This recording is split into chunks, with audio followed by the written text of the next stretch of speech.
Y extrañamente, en un país que no tiene hablar nuestro idioma, ¿verdad?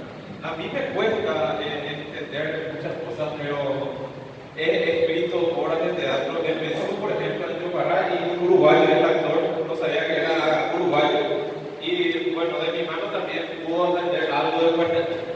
Pero lo interesante es que acá veo que son todos amigos, son como hermanos, somos fraternos, y eso es porque el guaraní es sentimiento. Donde se escucha el guaraní, generalmente son emociones, y uno no está emocionado. Yo estoy muy emocionado.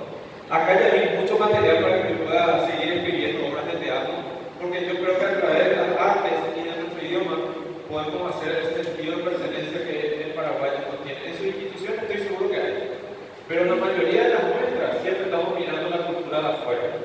Y nosotros tendríamos, y por eso le agradezco acá al compañero que está en la Argentina, porque nosotros tenemos una educación que tendría que ser regional, porque el idioma guaraní está en toda la región y qué mejor que unirlo otra vez y romper barreras de límites con el idioma.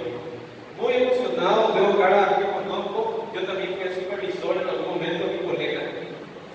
Pasé por todo el departamento del Ministerio de Educación y ahora estoy en Bellas Artes. Después de 25 años me tocó trabajar en mi área, que es la que más quiero, que es la parte de arte.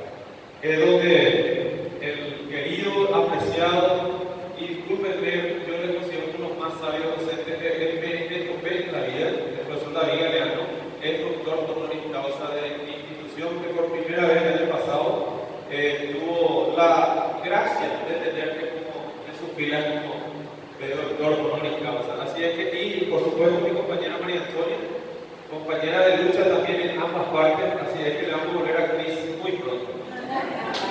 Ya nombré pasó un taller de